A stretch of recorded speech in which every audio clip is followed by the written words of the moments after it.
Welcome to the Brew Crew Review Podcast, the show by fans for fans of your Milwaukee Brewers.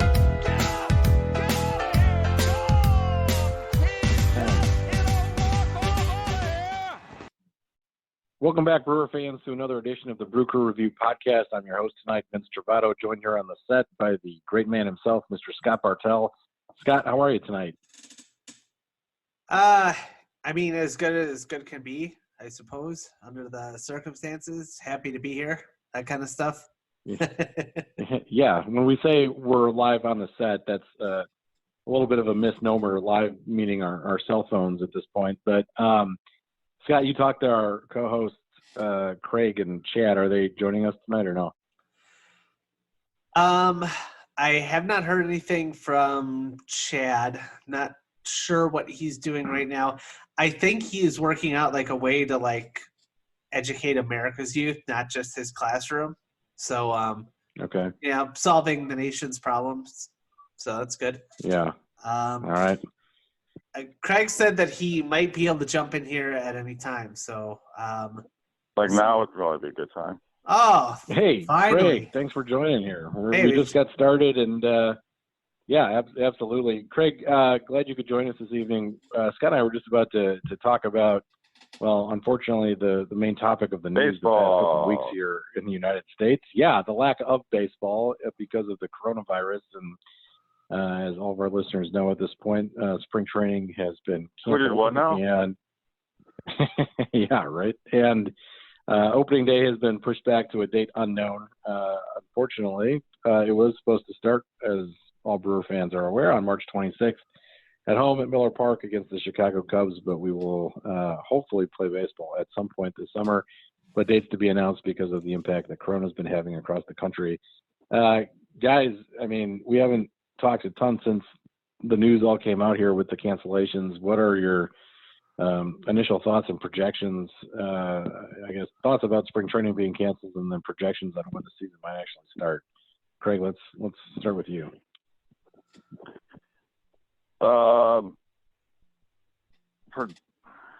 My thoughts are very, very negative as far as yeah. I didn't like the fact that spring training ended abruptly, and that everything got pushed back. Not too happy that people are dying and what have yous.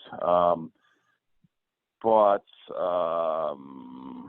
I initially was hopeful that the season would start mid-May. Then I was hopeful that it would start Memorial Day weekend.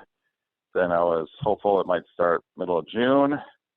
Then I was hopeful that it would start around the All-Star break, normal time around mid-July. Now I am hopeful that we have any semblance of a season whatsoever. That's my take. So you're predicting that we may not even play baseball at all in 2020? I'm not predicting. I'm hopeful that we are, but I don't foresee us until at least the middle of July. So that's my take currently. Scott, what do you think? As far as dates go, if you had to kind of pick a starting point right now for the season, do you have anything in mind?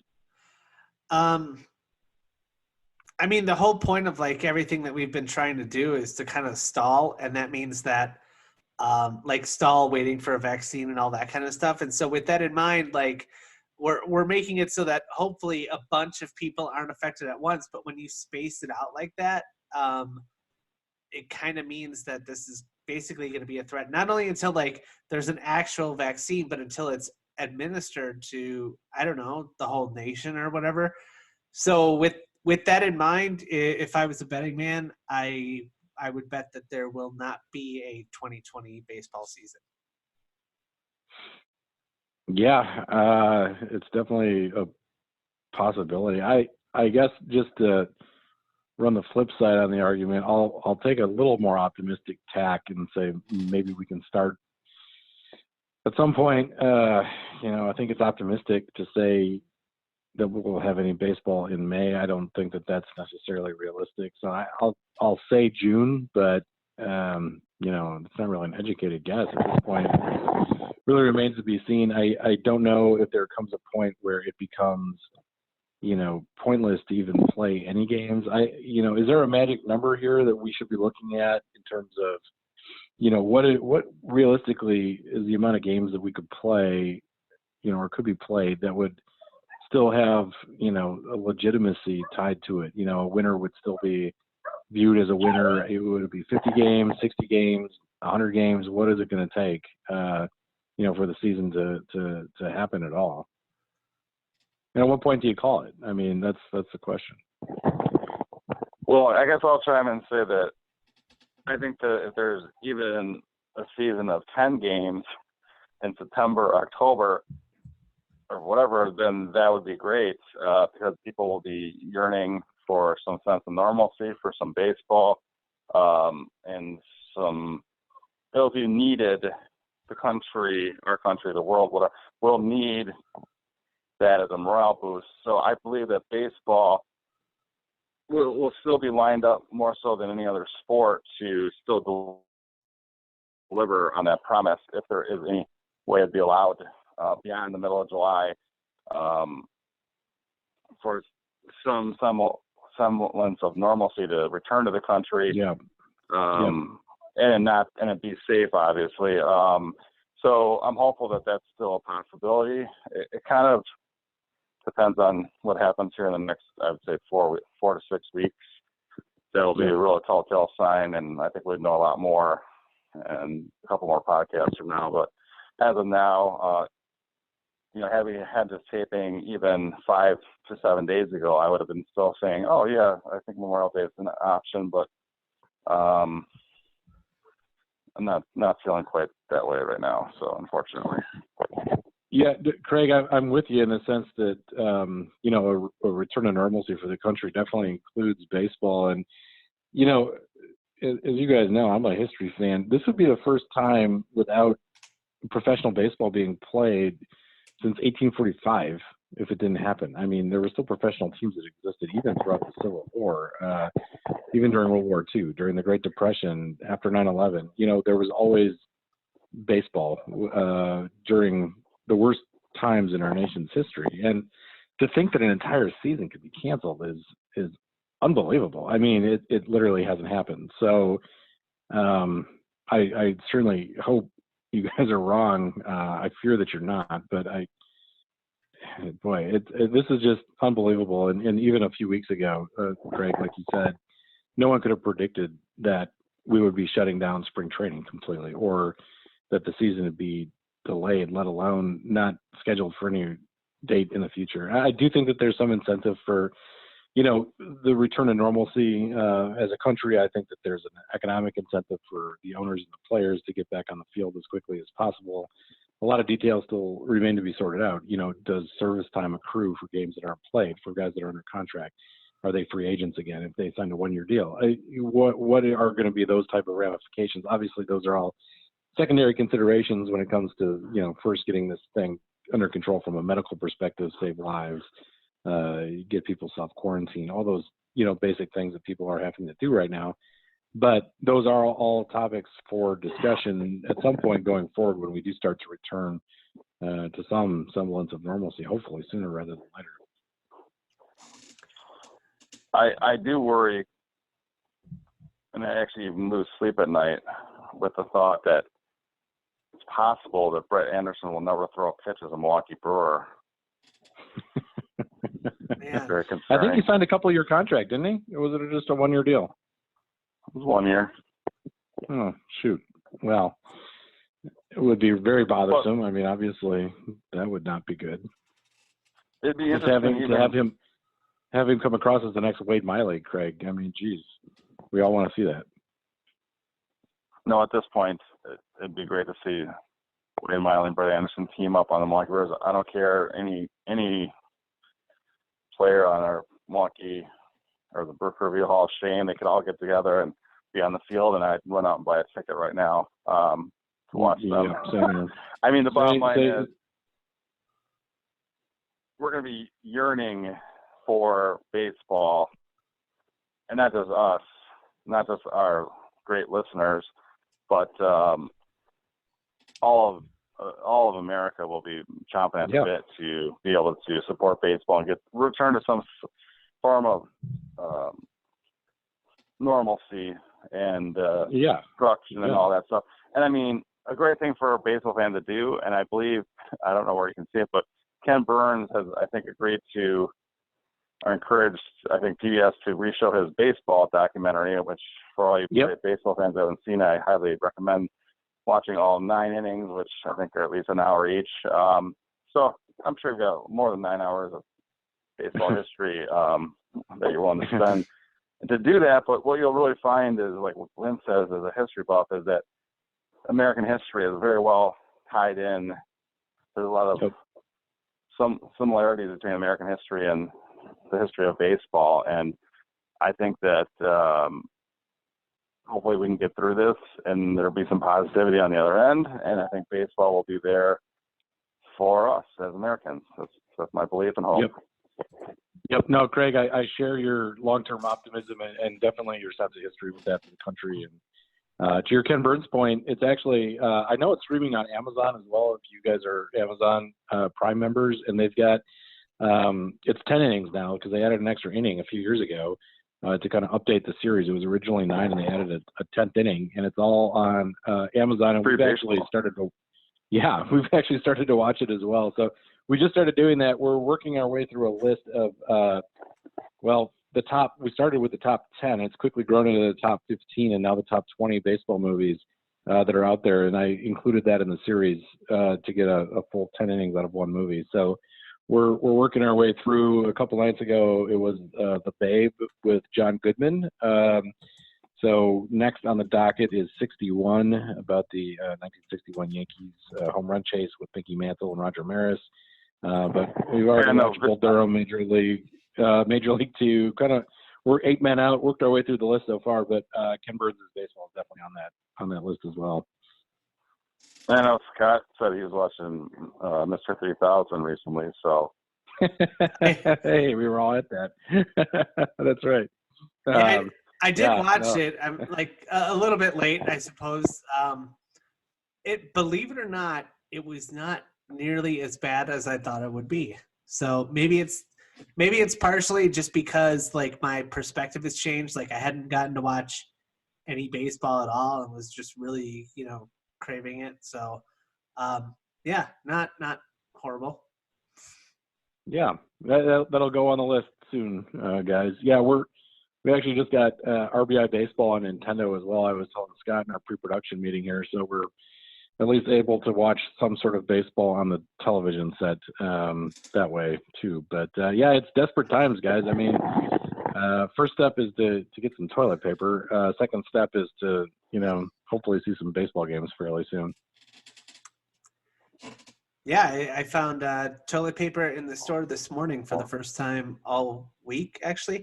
Hey, I did throw together a very crudely done list of top 10 minor inconveniences the coronavirus has caused me. So I don't know if I can rattle it off pretty quick if you want to hear a little. Awesome. Yes, God. Let's do it. We definitely need some humor. Yeah. All right. Okay. So let's I'll just rip through them as quick as possible, I suppose. Top 10 minor inconveniences the coronavirus has caused. Number 10, the only sport I can watch live is Ukrainian soccer. So that's kind of an issue. Can't say that I'm really highly invested in that so far. With number 9, with no baseball to watch, I'm constantly watching sitcoms and then making the cast a baseball team in my mind and then telling myself what a terrible baseball team they would be. So I don't know. It's kind of inconvenient. Number 8, my financial advisor keeps saying, "What the hell were you thinking?" over and over again. It's kind of inconvenient. Number 7, you guys will appreciate this. Purell is now higher up on my shopping list than gummy bears. So that's nuts. I know. I thought you'd appreciate that. Number 6, my DoorDash driver insists that the French fry tax is very real. That's a problem. I don't know. I always suspect he was eating my food and not super thrilled about that.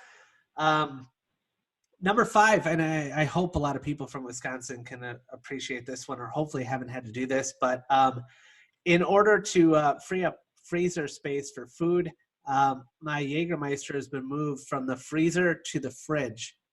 So it's not nearly as good. Like, you want it really cold. Like, that's, I don't know. But why don't you just drink it, Scott?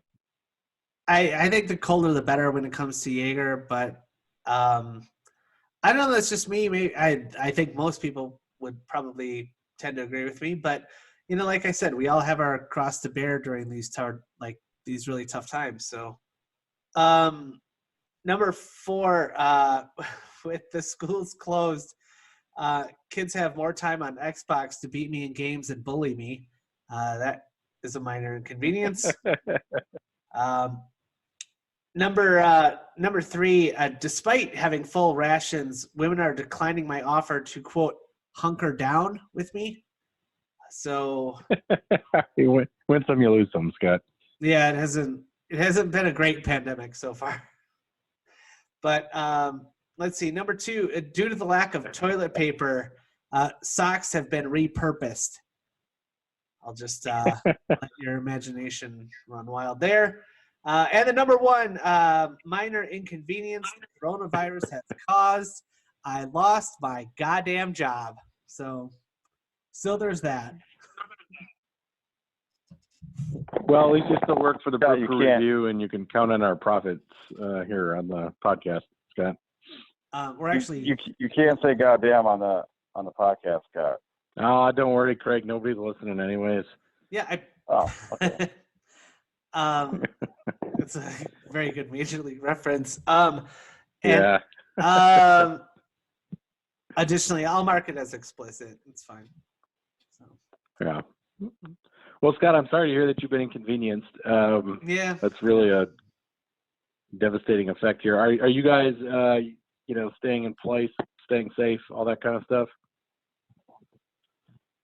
Yeah, I mean, well, I know you mentioned something about self-quarantining recently, Vince, but I think all 3 of us do not currently live in states that are on, not necessarily lockdown, but shelter-in-place type orders. However, I guess about 1/5 of the country of Americans are currently in that, so I'm sure most of them are listening to this podcast, I'd assume. But we all currently aren't, but yes, I mean, for the most part, not leaving the house unless it's absolutely necessary. And I guess I know Scott's done a great job prepping. I know that my prepping efforts, I guess I delayed a little bit on that, and I was also unable to procure, toilet paper, water, pretty much any semblance of actual food. However, I did score 5 cases of Easter Peeps, so I'm not sure I'll be getting my nutrition, but that's pretty much all they had left at the store when I got there. A little bit disappointed. Yeah. Well, hopefully we can get through this. I was actually legitimately quarantined because the pastor at our church actually was diagnosed with corona and handed out communion, and we went to church. So we legitimately were quarantined. We had to wait for 14 days from contact with that pastor. So, it was actually really, in all seriousness, pretty sad and a little terrifying. He, shook hands with everyone after the church service was done. And, there have been 5 people from our church who have now gotten corona. Fortunately, we are past the date of the forced quarantine, so that's over. That being said, Washington has pretty much shut down. It's not a stay in place order, so to speak, but all work has been changed from in-person to telecommute. So we legitimately haven't talked to another human being for 14 days outside of food delivery drivers, and the only time we leave the house is we go on a walk, with nobody else that we come in contact with. So that's it for, an hour or two every day. But we've actually been in this state for 2 weeks now, starting tomorrow. So since you never times. Go ahead. Well, sorry to interrupt, Vince. It sounds pretty like a harrowing experience so far for you, and I'm sure other Americans are in the same boat as you. But you did not actually have any symptoms, so therefore you didn't actually have to get tested. Is that correct? Yep, that's correct. So they told us, the CDC told us that if we were to, develop any symptoms, if we had a cough, temperature, or fever, I should say, or difficulty breathing, that at that point is when you have to go to the hospital. So we weren't actually administered a test because we didn't develop any of the symptoms. Thankfully, we were asymptomatic, but we also, wanted to be conscious that even though we weren't sick, number one, you could still have it, and your body may not react as poorly as others might. But the biggest thing is you don't want to be a carrier to others. We're of a certain age demographic where it's not necessarily going to be as problematic for you as for others. So you really just don't want to be a carrier for, elderly or people who are on. No, I mean, I think that's a scary certain meds or diabetics, or, there's a lot of people that are in a higher risk group. So you got to be careful. Yeah. The scary thing is having to be a possible carrier to someone who has a lesser immune system or other type of health problems that wouldn't be able to recover properly. And I think that, a lot of us have parents of that age bracket and everything like that. So it's very scary. It is. It's terrifying. The 5 or 6 people at our church, there was, I think 6 that were officially diagnosed. The pastor is still in the hospital. The others, it sounds like, are now, at least one of them has completely recovered, thankfully. And then a couple others, I think, are still in the hospital, but, in better shape than, maybe others. But, so we haven't lost anyone from our congregation yet. Somebody at my office has tested positive as well. So we're just, taking it as easy as we possibly can and just working from home and all that stuff just to keep our heads down. But it's crazy times right now, guys. Absolutely. And we're very thankful that no one in your congregation has really been befallen by this so far, and that they're able to recover from their symptoms. And that's great news. And of course, even better news that you as a great friend did not actually contract the virus. So that's very thankful for that. And had you done that, though, I have supreme confidence in your immune system that you have been able to handle it. I know that you've already gotten through swine flu and malaria. I'm not sure if all of our listeners are aware of that. That's true, Ig. That's true. That actually did cross my mind. I didn't want to cross this one off the bucket list either, though. So I figured, let's hope to God we don't cough or, start, showing any symptoms. So it was, it was pretty nerve-wracking, though, for a couple of days, because you all of a sudden receive a thing, like an email, and it's like, okay, you've been exposed to someone with corona, and they tested positive. They're now in intensive care at the hospital. In this case, it actually was literally the first confirmed case in Washington, D.C. It happened to be the pastor at our church. I mean, really? Wow. Yeah, literally the first one. So CNN did stories. The church has been shut down for weeks now, but it was surreal. And, it's like you sit here, you wait, like, are you going to get sick or are you not? I mean, it's pretty crazy. You're thinking terrible thoughts because you don't know what's going to happen. And that unknown is really bad. And obviously this whole corona disease is unknown for the most part until, just recently. So, I think that there's that factor in it as well, which makes it a little different than the flu or, other things that are bad, but we know about. And that was probably the hardest part. And, quite frankly, once you are in quarantine, you've got to kind of adapt. So we didn't have that extra week to order or to go out and stockpile groceries or toilet paper or anything like that. So we've had to order groceries or meals in now for, 2 weeks. So fortunately, living in Washington, it's a little different because you're in a big city. So they've got all sorts of delivery services and that type of thing. So we're able to use that. But, crazy times, guys. It's pretty nuts.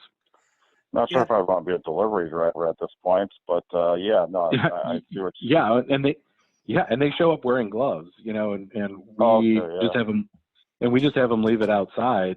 So, like when we're, especially when we were in our forced quarantine, we didn't want to ever come in contact with anybody just in case we had it. And so we made sure that they left the groceries outside, so then we could go out and get them after they left and not actually touch anyone else or do anything. And we, bought and ordered, gloves and all that stuff. So it's, none of us have seen anything like this in our lifetimes. Being a history nerd, I think the closest thing to this would be 1918 with the great influenza that came from Spain at the end of World War One, and it unfortunately decimated a lot of people at that time. And I think hopefully that history has taught us some things on how to handle crises like this as a country. But yeah, it's nuts, and none of us are old enough to have lived through anything like this at all. So it's unprecedented, and hopefully we never have to do it again. Yeah, I think it's getting kind of ridiculous. I mean, now obviously, Craig, you're back in Wisconsin, and Vince, you're on one coast in DC, and I'm out on the West Coast, I guess, with in Las Vegas. And it's so weird that there could be some kind of event that would essentially affect us all, in pretty significant ways.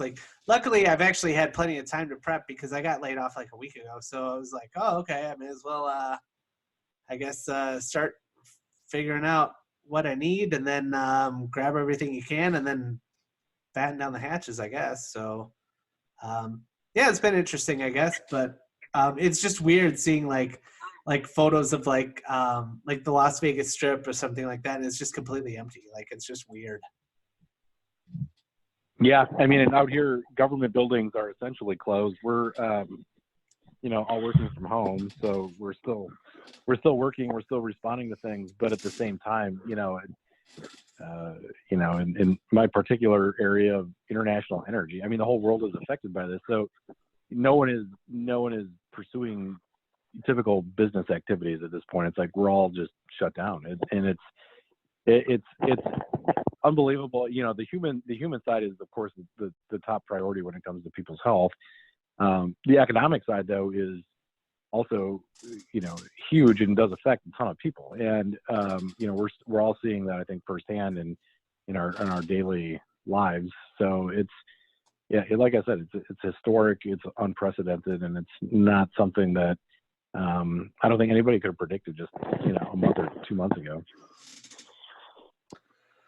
Yeah, Tom Carter actually said that this has actually created quite the headache for him because obviously, we sold all these tickets and these games, at least a large portion of these games so far will not exist, but we don't know how many of them won't. So he said, it's not super fun for him right now, but hey, Scott, all perspective. Tom Carter is our anonymous source, just so you know. He works in the Brewers ticket office, and we don't want to say Tom Carter's name on the air. So you got to see. I think it's safer to say T Carter or Tom C is preferable. Oh yeah, I just thought to kind of, provide more detail, I guess, to the whole story. I thought it would help with that maybe. But this is a one-time thing. I don't plan on saying his full name in the future. Yeah, just avoid Tom Carter. You can say Tom C or T Carter. It's fine. Okay, yep. Cool. All right. Consider it done. Yeah, but your point is valid, Scott, that not only will baseball teams have to be refunding fans and whatnot, or rescheduling things, or figuring out, as Vince mentioned earlier, service time thing, who's going to get paid. One thing I want to bring up before we, wrap up this podcast is that it seems like Major League Baseball, in my opinion, is not really taking care of their minor leaguers who literally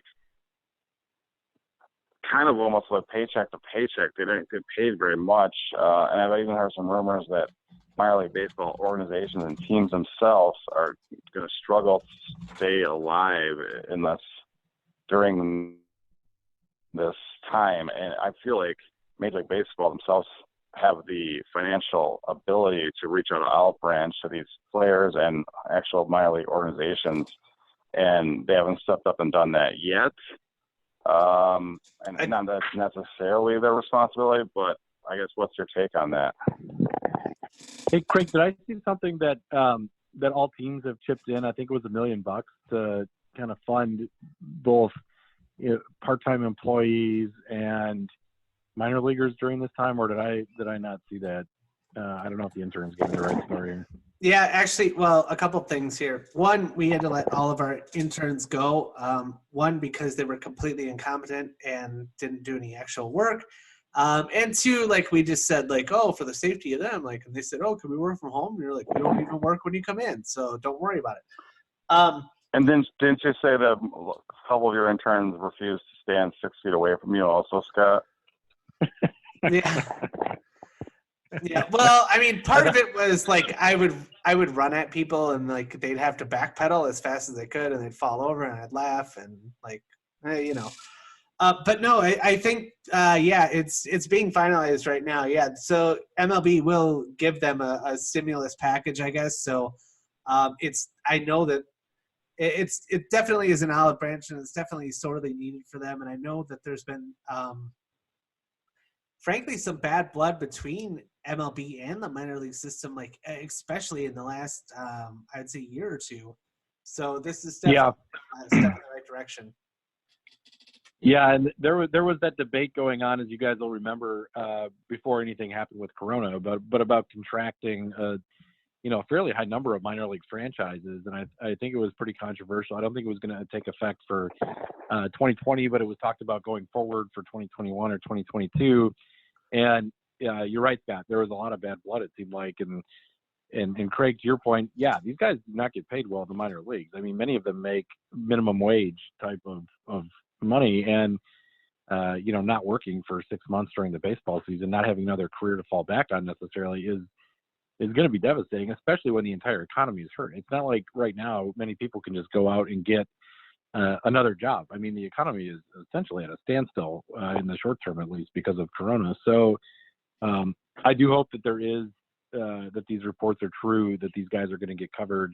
That people are going to be able to at least maintain some semblance of a livelihood during all of this, despite the disruptions to the entire industry.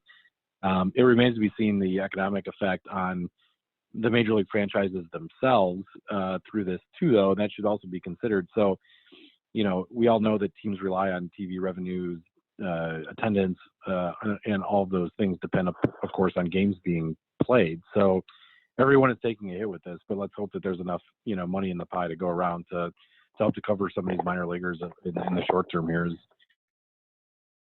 we kind of grapple with how long this is going to take to solve and to get through and to move on from.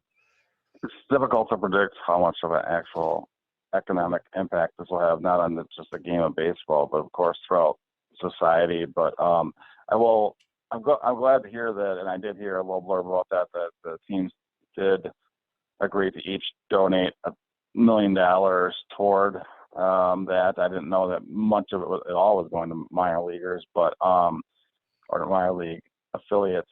However, I just feel like that's still such an insignificant amount. I mean, all teams in baseball payroll are average more than $100 million a year, and obviously they're not going to be having those revenues this year. But that's like only 1% of their just payroll that they're willing to quote unquote donate toward these affiliates that feed into their organization and have for a number of years. To me, that just doesn't seem like it's enough, but hopefully there'll be more to come to this story. But I still just feel like they need to do more, but that's just me, I guess. Yeah.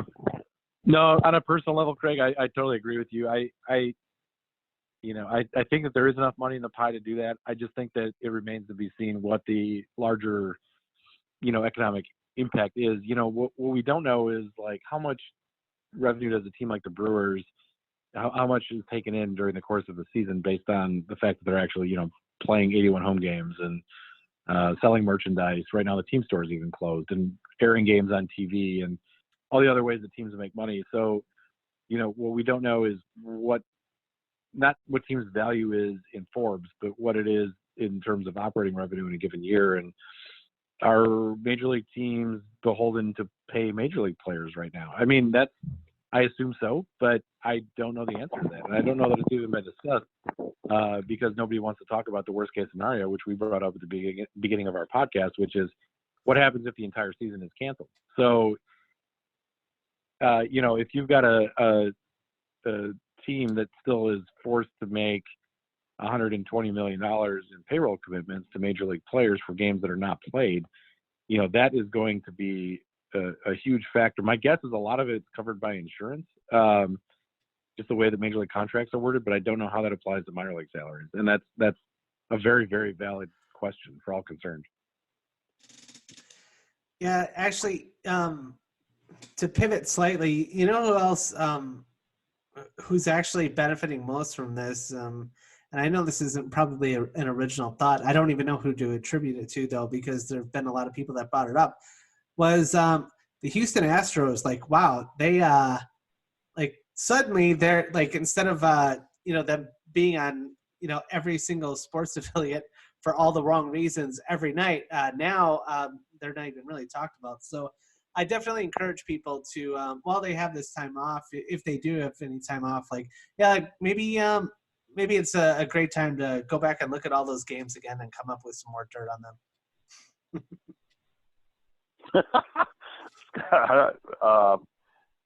Yeah, I see your point that they were getting a lot of booing and a lot of pitches, I guess, thrown at them possibly in spring training. And I think the fans are going to hold them to that throughout much of the 2020 season for sure. And if that's going to be shortened or taken away, we won't want to deprive our the great baseball fans of America of that.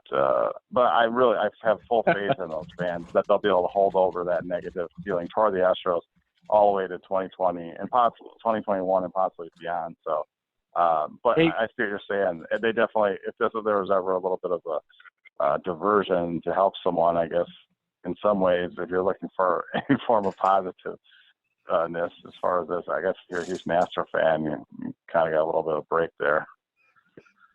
Yeah, I know a lot of Astros fans, and maybe that's in their best interest right now to delay and run out the clock a little bit. Maybe if there's any silver lining. Hey guys, there was one little bright spot that I just saw on Twitter earlier tonight. Within the last couple of hours, John Heyman is reporting that professional baseball is now being played in South Korea. And South Korea, as you guys know, was one of the hardest hit nations with Corona just a month ago. It would have been unthinkable, and baseball games would have started there. So I just wanted to throw that out there so we could, at least have something positive in this, Corona-laden podcast. That's awesome. In fact, those are the same leagues that Josh Lindblom played in. I guess Yep. Even like their equivalent of a Cy Young Award winner as early as last year, right?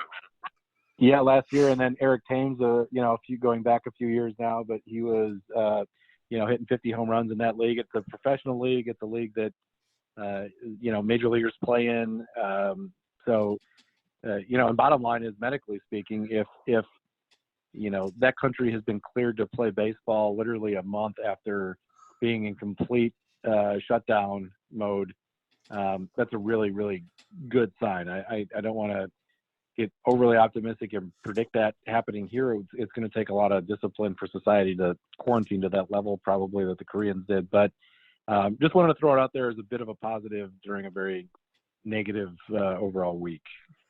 Are they allowed? A huge positive.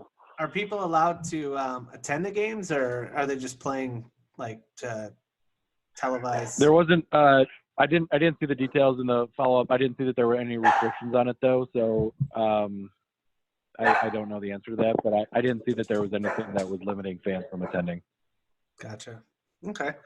But yeah, just to have any live sports at this time. I know our colleague Jack Collins has got to be over the moon on this news because he'll actually have something to bet on at this point. That's awesome. It's a good point. We are wondering where Chad is tonight, but yes. Well, and guys, Scott, I believe your puppy Bailey wants the podcast to be over with, so Yeah, we Um, we have like, like a minute to go anyway, so I guess it's probably time to sort of wrap it up and say all the fun stuff like, oh, please tell a friend about our podcast and rate it 5 stars, and tell your friend to rate it 5 stars, and then tell your Yeah, friend and remember to rate it. remember to give us a follow on Brewker Review 1 on Twitter, and send in any questions that you have to Brewker Review Podcast with an S at gmail.com. And our PSA, I guess, for the show, remember to wash your hands and self quarantine, guys. Stay healthy. Sounds good. absolutely. Stay at home and tune into our next podcast. All right, guys. Well, Stay healthy, stay classy. All right, guys. stay safe and stay classy. There you go.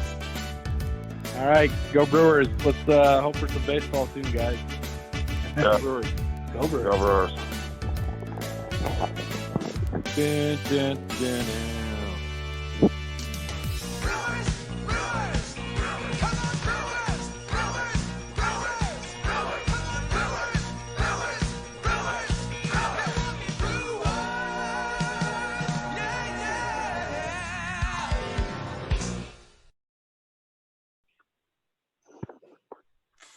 Oh, I can sure go for a Corona right now, though.